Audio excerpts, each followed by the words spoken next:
berawal dari sebuah acara pers penghargaan untuk seorang pengusaha senjata besar bernama Tony Stark yang merupakan anak dari Howard Stark sekaligus pewaris Stark Industry. Tony memang dari bocil sudah mempunyai otak yang jenius sehingga bisa menciptakan beberapa teknologi canggih. Howard Stark meninggal saat Tony masih kecil. Lalu salah satu sahabat Howard bernama Obadiah Stane menjadi partner bisnis Tony. Tony sekarang sukses dalam merancang persenjataan militer, di mana senjata ciptaannya diyakini mampu memenangkan peperangan. Di presnya kali ini Tony tak datang dan Stan menggantikan posisinya. Di sisi lain Tony malah bermain congklak sambil dikelilingi wanita. Di saat Tony kembali pulang, ia bertemu wartawan wanita bernama Christine yang ternyata seangkatan Tony waktu sekolah di PAUD. Tony menjawab pertanyaan Christine dengan bercanda. Pagi harinya, Christine dipersilahkan pulang oleh asisten Tony bernama Pepper Pot. Setelah itu, Pepper menemui Tony di bengkelnya dan memberitahu Tony bahwa hari ini militer AS sedang menunggu kehadiran Tony untuk melakukan uji coba senjata ciptaan Tony di Afghanistan. Tony langsung menuju bandara dan berangkat ke Afghanistan bersama Rudy. Sesampainya di Afghanistan, Tony langsung memperkenalkan senjata rudal terbarunya yang dinamai Jericho. Satu rudal Jericho mampu menghancurkan kabupaten dalam hitungan menit.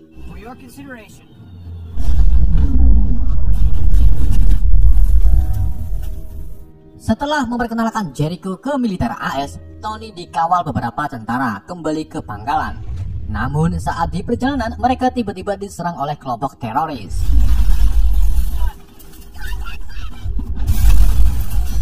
Tony keluar dari mobilnya. Setelah itu ia melihat senjata milik teroris yang berasal dari produknya.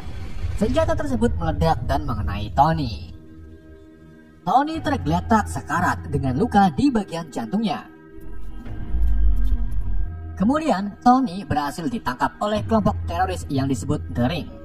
Di sini mereka seperti melakukan rekaman video dan melontarkan perkataan dalam bahasa planet Uranus. Namun Tony belum tahu arti dari perkataan teroris tersebut. Scene berpindah Tony yang kembali tersadar di atas kasur dan mendapati dadanya sudah terpasang arc reaktor. Di samping Tony juga ada seorang ilmuwan yang disandra oleh teroris hanya untuk memperpanjang umurnya. Ilmuwan tersebut bernama Jensen dan berasal dari Gul Merah. Jensen lah yang memasang arc reaktornya. Ia melakukan ini untuk menjaga serpihan bom tak bersarang di hati Tony yang dapat berakibat fatal. Dan dengan arc reaktor lah Tony bisa selamat. Setelah mereka saling ngobrol, datanglah beberapa teroris, salah satunya bernama Abu Bakar. Abu mengatakan bahwa ia meminta Tony untuk membuatkan rudal Jericho untuk senjata perangnya. Namun Tony menolaknya. Tony disiksa dengan dicelupkan ke dalam air. Kemudian Tony dibawa keluar untuk memperlihatkan senjata-senjata milik Tony yang nantinya akan menjadi bahan membuat Jericho. Abu kembali meminta Tony untuk membuatkan Jericho. Sebagai imbalannya, Tony akan dibebaskan dan dengan terpaksa, Tony menujuinya, namun dengan berkata tidak akan. Di dalam penjara, Tony dan Jensen membicarakan sebuah rencana. Jensen mengatakan bahwa mereka adalah langganan membeli senjata Stark Industry, dan karya buatan Stark lah yang bisa membunuh orang-orang tak bersalah. Jensen meminta Tony untuk melakukan perlawanan dan keluar dari sini. Dan akhirnya Tony mempunyai ide.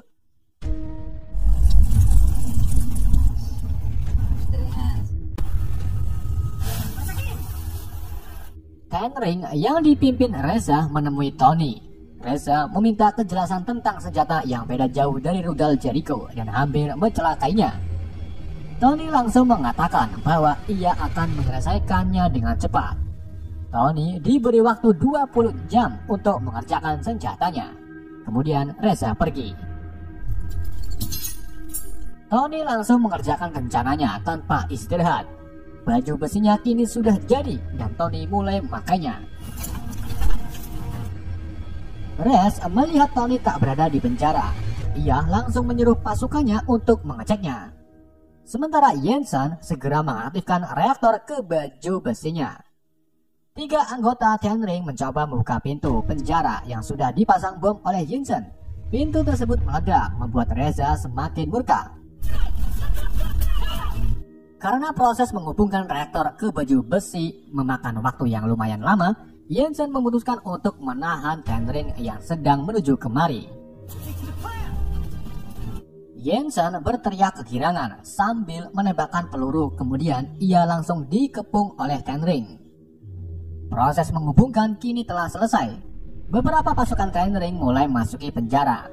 Tony yang sudah memakai baju besi langsung menyerang anggota Tenring.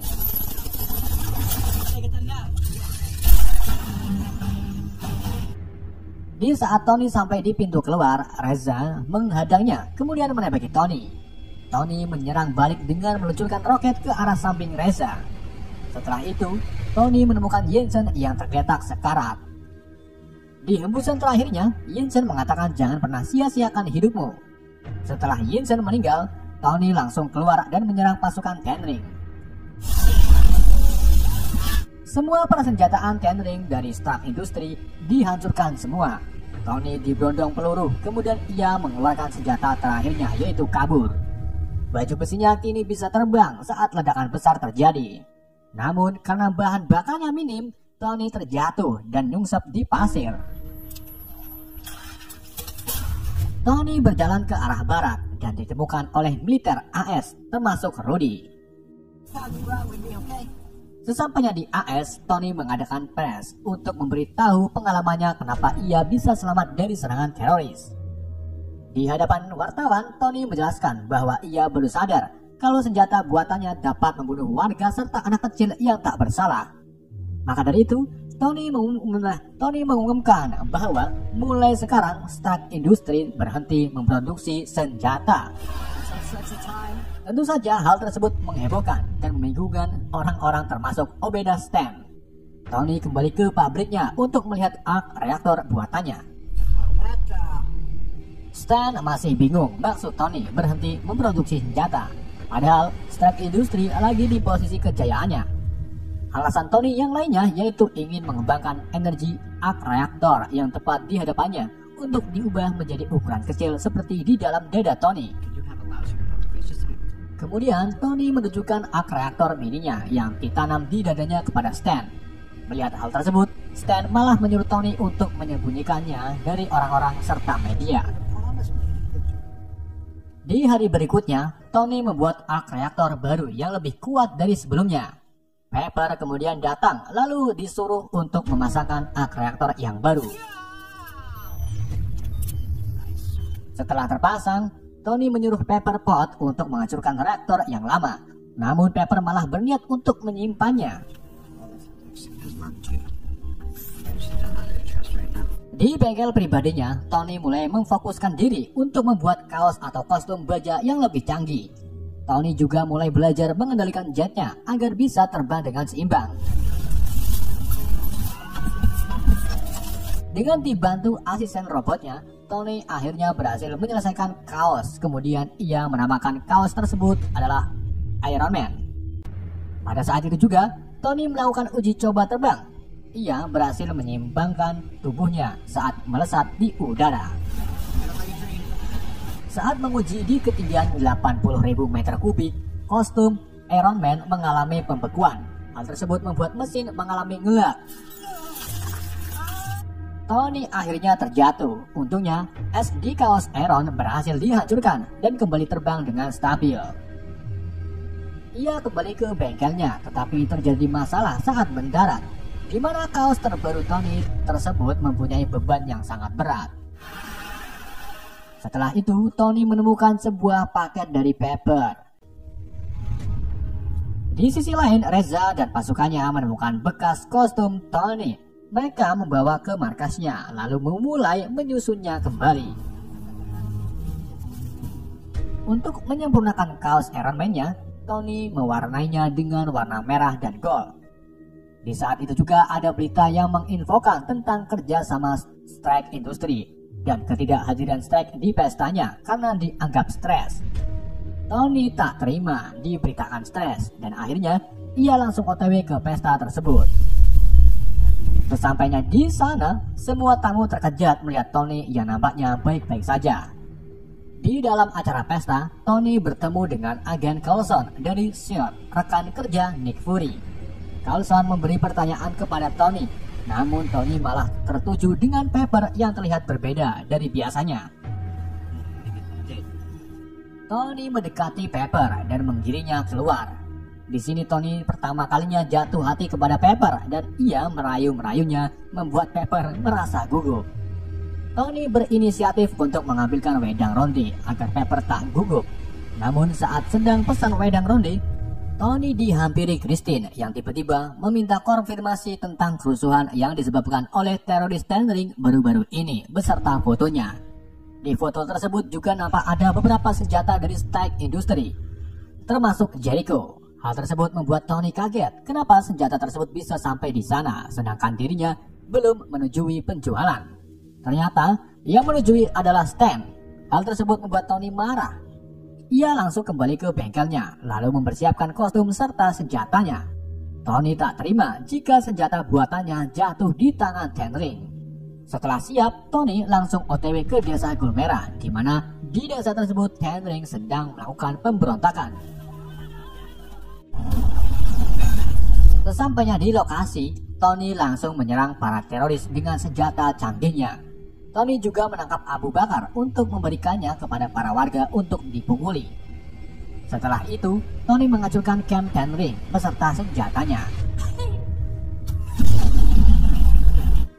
Saat di perjalanan pulang, Tony terdeteksi oleh Pusat Angkatan Udara AS. Mereka mengira kalau itu adalah pesawat penyusup. Militer AS langsung mengerahkan 2 jet tempur F-22 Raptor untuk mengejarnya. Karena terlihat bukan pesawat, 2 jet tersebut mencoba menyerang Tony.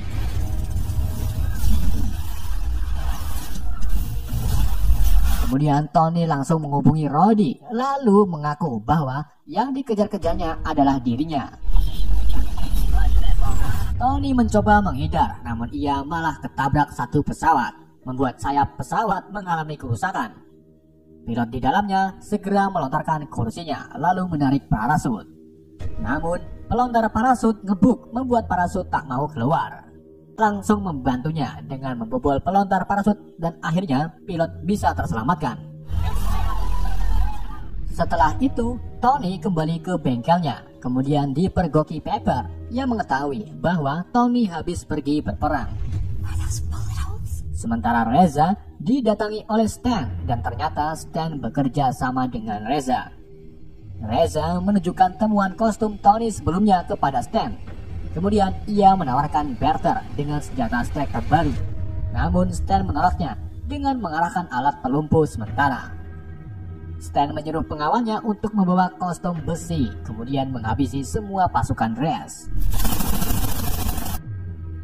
Kini Tony tahu kelakuan Stan yang menjual senjata secara rahasia kepada orang-orang yang salah. Ia pun menyuruh Pepper untuk meretas sistem komputer perusahaan dan mencari barang bukti tentang kelakuan Stan. Pepper langsung menuju ke kantor pusat, kemudian meretas sistemnya. Pepper menemukan file yang di dalamnya menunjukkan sebuah video saat Tony disandra. Kini terjemahannya muncul, dan kata si teroris Ten Ring bahwa mereka disuruh oleh Obadiah Stane untuk membunuh Stark agar perusahaan Stark Industries dapat diambil alih oleh Stane. Pepper langsung menyalin buktinya ke dalam drift dan gak lama kemudian Stan datang. Stan membuka filenya dan mendapati bahwa Pepper telah menyalin berkas miliknya. Pepper bertemu Coulson, kemudian mengajak Coulson ikut dengannya. Karena akal busuknya sudah terbongkar, Stan meminta para ilmuwan untuk cepat-cepat menyelesaikan arc reaktornya untuk menjalankan kostum Iron Monger. Stan pun punya ide, yaitu datang ke rumah Tony. Ia melumpuhkan Tony dengan alat buatan mereka sendiri. Kemudian Stan mengambil paksa arc reaktornya lalu pergi.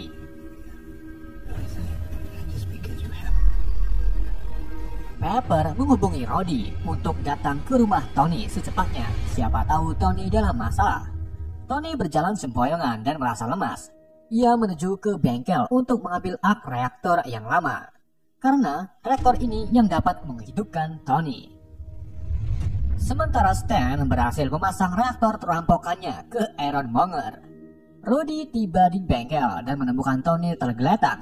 Ia langsung membantu Tony memasangkan reaktor. Setelah kembali pulih, Tony langsung memakai Iron Man-nya, lalu pergi menemui Stan. Rudy melihat Iron Man lain di bengkel Tony dan ia memakainya di lain waktu. Namun saat mereka memasuki pabrik, Stan sudah memakai Iron Monger-nya. 5 agen diserang, setelah itu Pepper. Untungnya, Tony segera datang dan mulai pertarungan dengan Stan.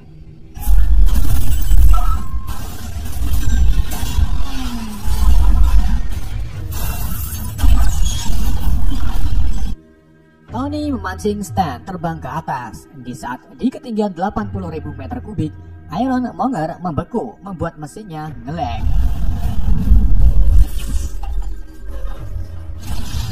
Namun tidak dengan Tony yang sudah mempercanggih kostumnya.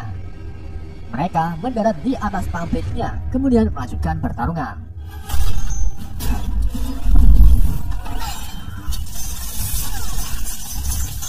Sebagian kostum Iron Man berhasil dirusak oleh Stan. Tony menghubungi Pepper untuk menyuruhnya meledakkan reaktor besar di dalam pabrik. Kemudian Tony memancing Stan untuk ke atas reaktor.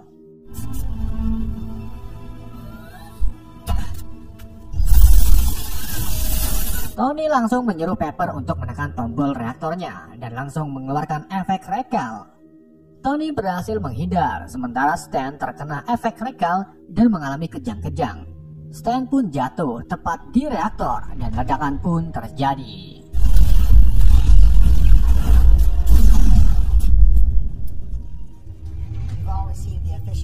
Beberapa hari kemudian, Tony melakukan konspirasi press tentang pria misterius di balik Iron Man yang akhir-akhir ini menggemparkan para warga AS.